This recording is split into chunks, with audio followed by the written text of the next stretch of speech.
The Tableau we are using today is not just for creating traditional graphs and charts. You can use it to mine actionable insights thanks to the plethora of features and customization it offers.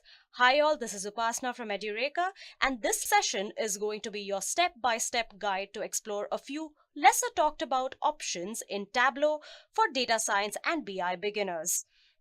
We will create calculations to dive deeper into our data to extract insights, trends, and forecast through a feature called exponential smoothing.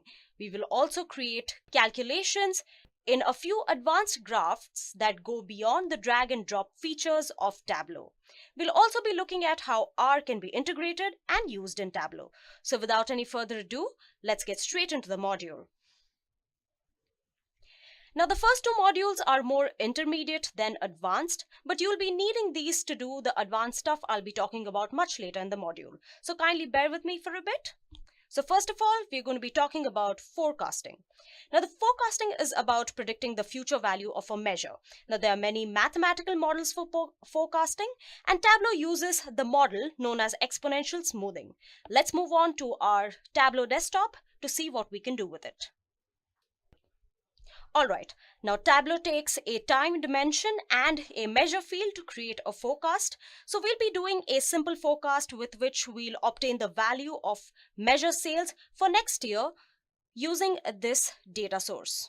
We are going to be using this sample superstore which Tableau provides us with. As you can see, you have order IDs, order date, the ship date, mode, customer name, segment, country, city, and so on. This is what your entire data set looks like. All right, so for forecasting, first of all, we are going to be creating a line chart with our order date in the x-axis. And then we are going to be taking sales in the y-axis or the rows. And by default, this is what Tableau does. It is going to suggest the best possible graph if you're going to input any x or y axis into it. On completing this step, you will find this option to set various options for forecast. So we are going to go into Analysis, Forecast, and Show Forecast. It's pretty simple. Now we are going to edit it. We're going to keep the forecast length at automatic and fill in values with 0. We're going to aggregate by its automatic quarters right here. All right, you can even choose the timeline from which you want your forecast to be. I'm going to choose 2 years.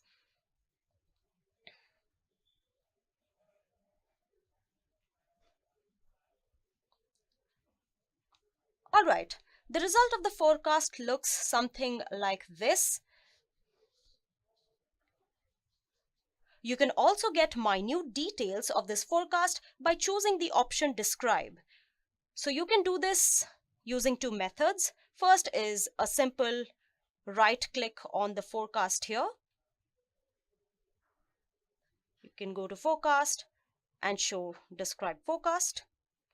Here you can see the time series, measures, the forward forecast, what the forecast is based on, and here is some bonus information for people who are working with analytics. Here is the initial of Q4 2018 right up to the Q3 of 2020, seasonal effect, trend and season's contribution on your data, quality, and so on. By checking this box, you can also see these numbers in percentages.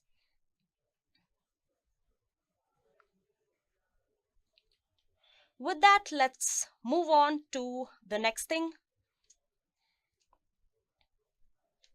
The next thing I'm going to be talking about is trend lines.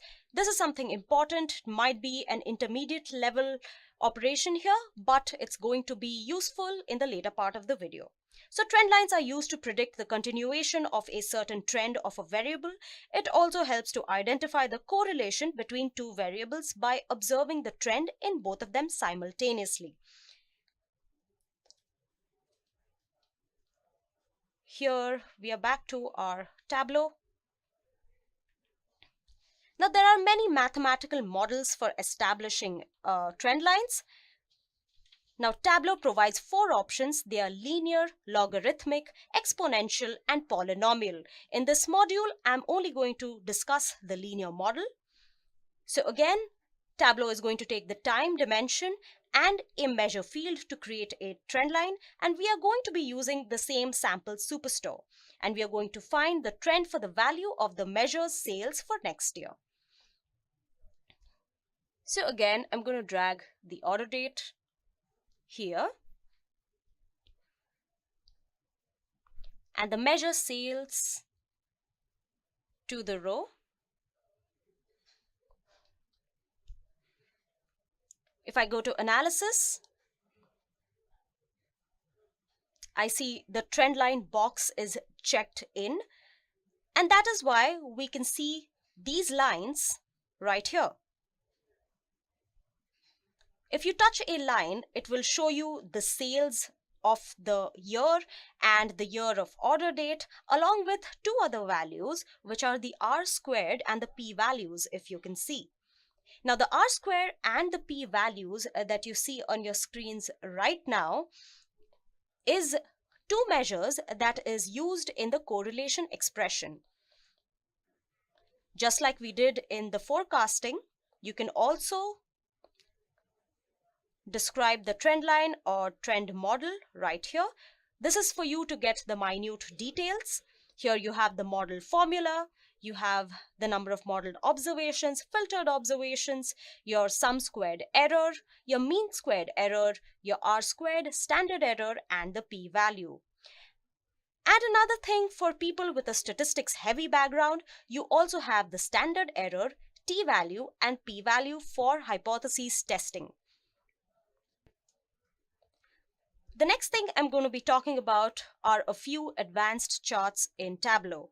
Now, almost all Tableau users are privy to the various elementary graphs that you can do by your drag and drop option.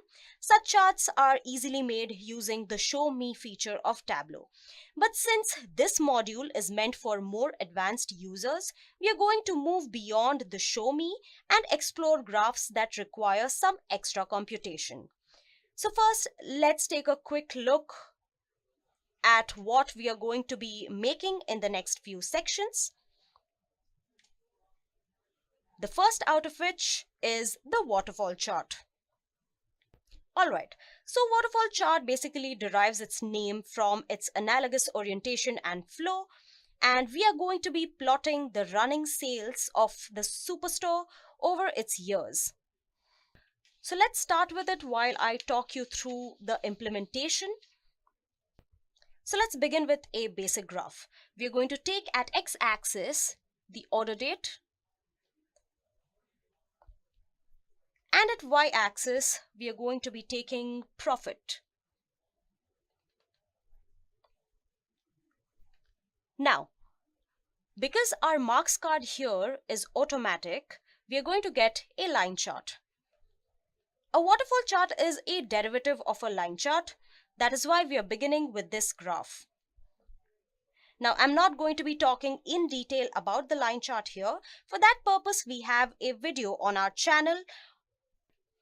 Now, this also implies that this is a chart which can be used to analyze the cumulative effect of a measure and see how it increases and decreases as a whole. So let's just make it to understand it better. So we're going to right click on this profit pill looking option right here. And there's something known as a quick table calculation where we are going to select a running total. Now we're going to change the mark type from automatic to a Gantt bar. And now we're going to be creating a calculated field. So go to analysis, create calculated field. We're going to be creating something called a negative profit. In a bit, I'll tell you why are we doing this.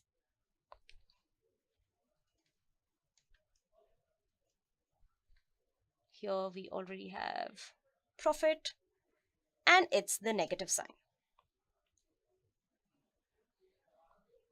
Now, this is a beautiful thing about Tableau. If you see in the bottom of the window, you can see this message called the calculation is valid.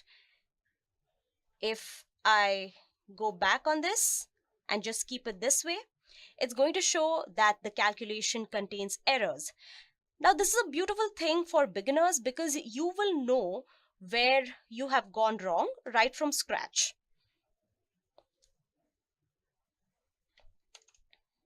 So we're going to go back to what we had written and OK. Now, we're going to drag this column over the size in the marks bar,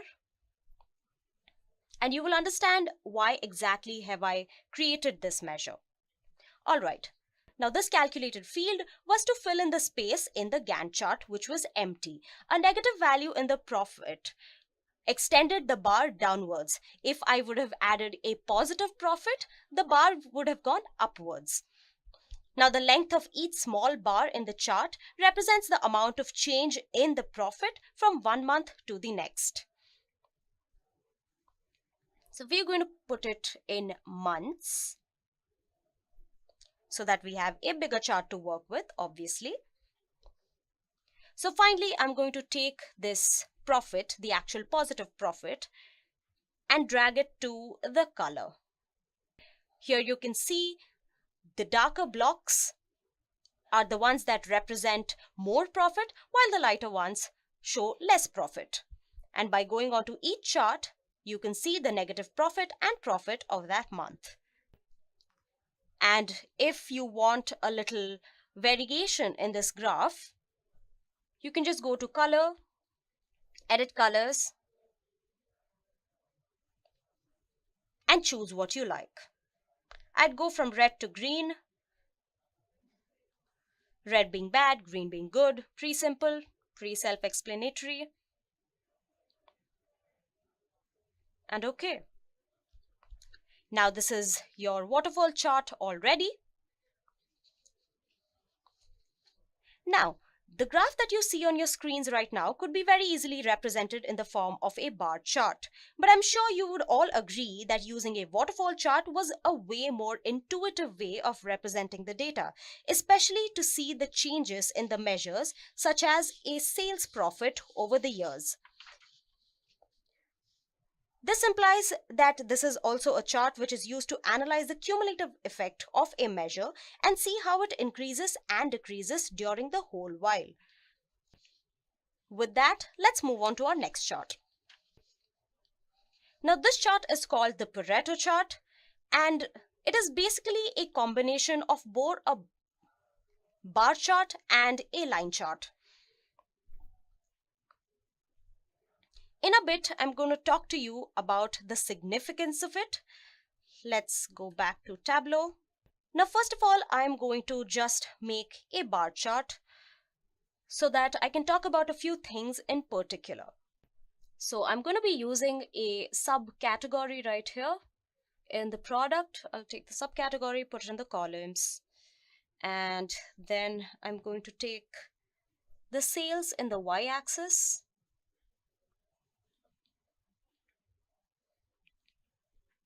I'm going to change the marks into a bar chart.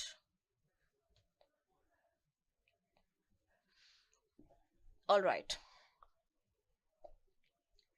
And then I'm going to sort the subcategories in a descending order. Please stay with me. I have an important point to make here. All right, now we have it all in descending order.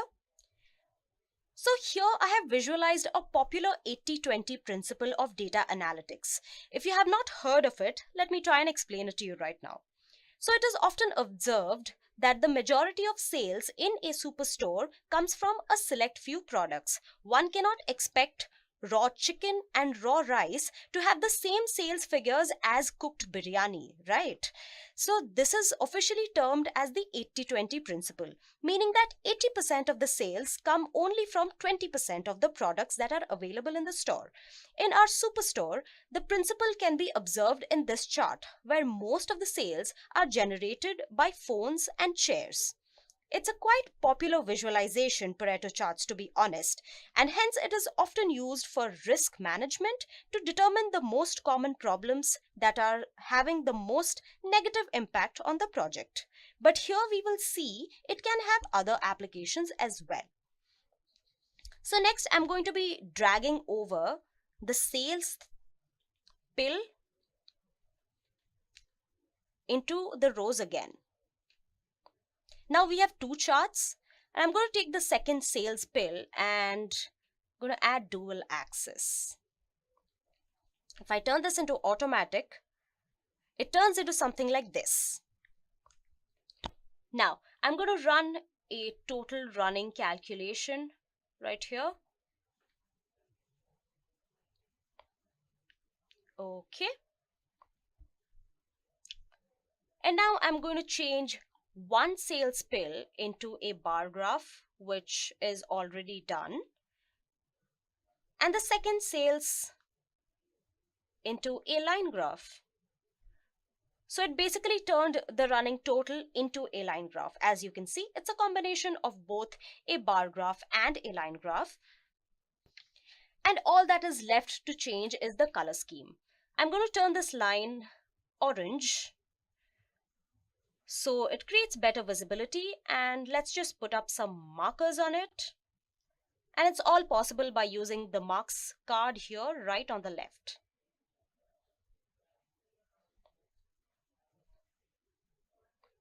Alright, with that you have your Pareto chart ready. And next and finally, I'm going to be talking about something which is honestly not that difficult to make, but it definitely intrigued me enough to make its way into this live, which is the motion chart. We are going back into our Tableau. So our aforementioned data set is already imported, as we all know, and I've mentioned it quite a few times. It is the sample superstore. On our x-axis, we are going to put up the order date, and we're going to change this into month. And on our y-axis, we're going to put sales and profit both. So sales and profit. So we have two line graphs, and I'm going to be taking the second one and putting it as a dual axis. Here it appears in two different colors, great for visibility. All right. And if you might have noticed on the right, you see this something called measure names right here. Keep your eyes on the right to see something that's going to happen next. So basically the chart I'm going to be making is inspired by Hans Rosling's World Economic presentation. If you all haven't seen it, I'd recommend you take a minute after this session and give it a look. And by now, I'm hoping making trend lines like the one on your screen right now should be easy for you. But what we'll be doing is creating this in motion. It's kind of like a GIF, but better. So I'm going to be changing the mark type. Okay, I'm going to be changing the mark type into a circle. And I'm going to be dragging the order date into the pages shelf. And I'm going to change it just the way it is in the columns, which is by month. All right. Now on the right, remember I had asked you to keep an eye on the right of the page. On the right, we have this option called Show History, which for me is already checked in. I'm going to go there, go to Trails. Here the format selected is none, but you can go ahead and choose any color or dash type that you like.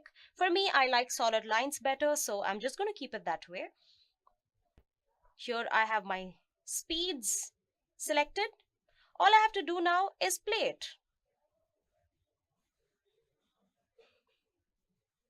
And you can see it works exactly like a GIF. And it shows you month by month sales and profit. If I want, I can increase the speed. I'll come really, really fast. And now how cool is that? With that, I come to the end of this segment where I had to show you advanced Tableau charts. The next thing I'm going to be talking about is probably the most interesting part of this live, which is the R integration with Tableau. Now, R provides a powerful way to do statistical analysis on large sets of data. It is also free, which is a compelling factor to its growth. Now, because it is an open source, new functions and packages are created all the time on it. So if you can't find a capability initially, you can search for a package that can do it or even create a package of your own. Now, the one thing I like about the newer versions of Tableau is that it's not just a tool meant to create pretty graphs with a mere drag and drop option. With the release of the Tableau 8.1 in 2013 came a plethora of new different functionalities. The introduction of R to enable making richer and dynamic visualization was one of the most predominant features. Now, R can be used with Tableau for techniques such as clustering, prediction, and forecasting. And these are just a few to name. So I wanted to test it myself. Now, I wanted to start the exploration of R and Tableau by doing something really simple, like clustering. So I used this ultra popular data set called Iris, which I'm sure most of you must have started your journey in R with. It contains different features to distinguish between three types of flowers, namely Virginica, Centosa, and versicolor. So this is what the dataset looks like. You have your sepal length, sepal width, petal length, and petal width in centimeters, and the class it is divided into. So first, let's go through the basics and the installation process before delving into the visualization. Now for that, I'm going to be moving to my R Studio. All right, you basically install something called as an R server. For that, basically going to do what you do to install all packages, install.packages, and put these in inverted commas, your R serve. Next, you call the library.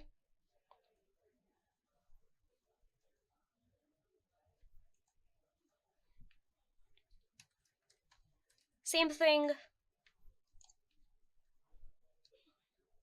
And then finally, your R serve. Then you're going to select it all and run them. For me, I've already run them once before, so I already have these packages installed. So I'm going to go back to my Tableau. Now, R scripts are written in Tableau as table calculations, which are sent to the R serve package of R. And then the functions take place and it is reflected in Tableau. So obviously, to properly understand and thereby use this feature, you must possess at least some knowledge of R and a few different syntaxes. Now step 2, you come back to Tableau, go to your help option, go to settings and performance, and manage external service connection. Here by default, it would pick up R serve. On server, you're going to be typing localhost and port it to 6311 and then test your connection. Tableau is going to give you a confirmation like this, which is successfully connected to the external server. Okay. All right. So now that you have the proper ingredients, let's start cooking. So basically, you make use of Tableau's table calculation, the one which you find in analysis right here,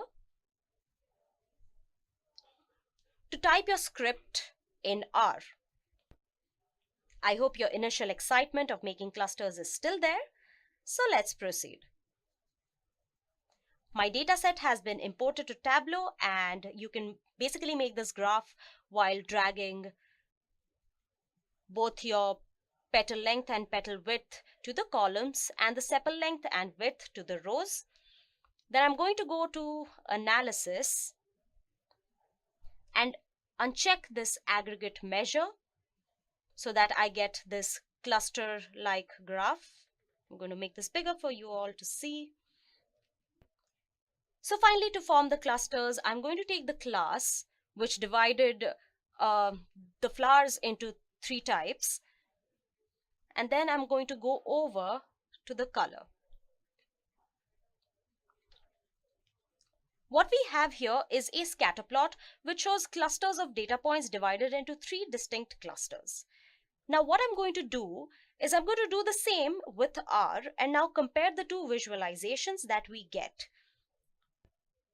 And for that we are going to be using the most common clustering algorithm. I'm expecting to see something like this, but we are going to start doing it from the beginning. So I'm going to add a new worksheet. Same thing which I did previously. I'm going to take this.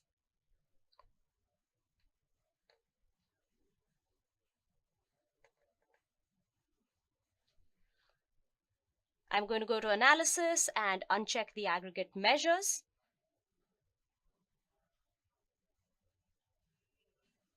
All right. Now, I'll be creating a calculated field. And I'm going to be naming it cluster. Now, these 4 functions in Tableau are clear to this desktop server that it is going to be used for our script. So I'm going to take script for integer and put in the expression.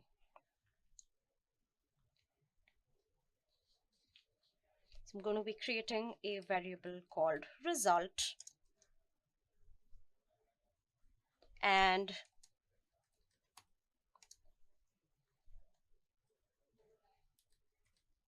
I'm going to be allotting a data frame to it.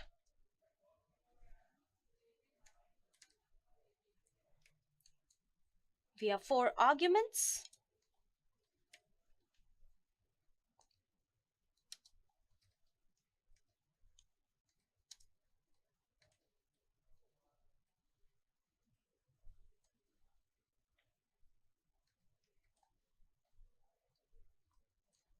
And we are going to allot all of it to cluster.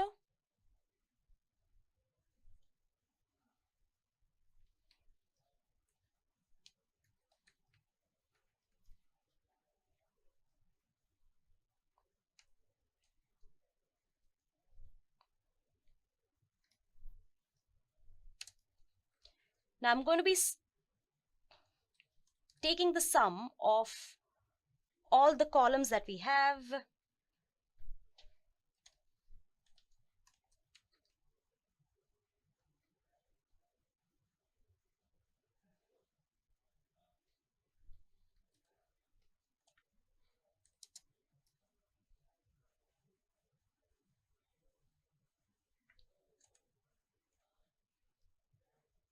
The petals and the sepals all in centimeters.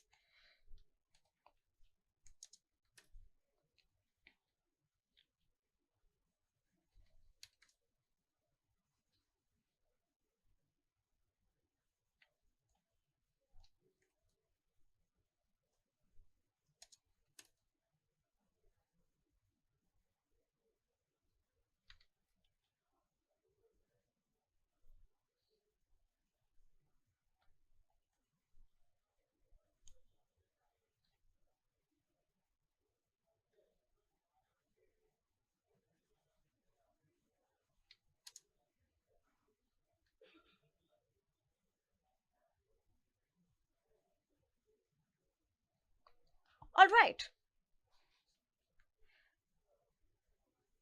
Now all we have left to do is we're going to take the cluster and move it to the marks pane.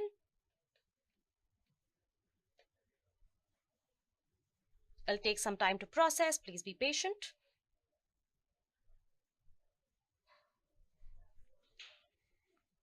All right. Now let's just change the color a little bit so we can see more clearly.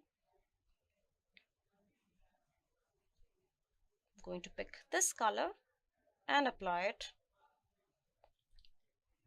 Now I'm going to go back to the scatter plot we had created earlier, This is the one we had created before, and this is the one that we have created now.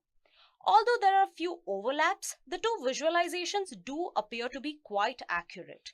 And this is only a small gist of the potential of integrating R with Tableau. Its applications are limitless, and I'm sure most of you have already started to think of different ways that you can interact with it. Now, it would be naive of me to say that this is all that there is to Tableau, but this is all the demos that I've had for this live session. As new versions roll in, so do new functionalities. Not only that, people are always experimenting and exploring Tableau and coming up with new visuals.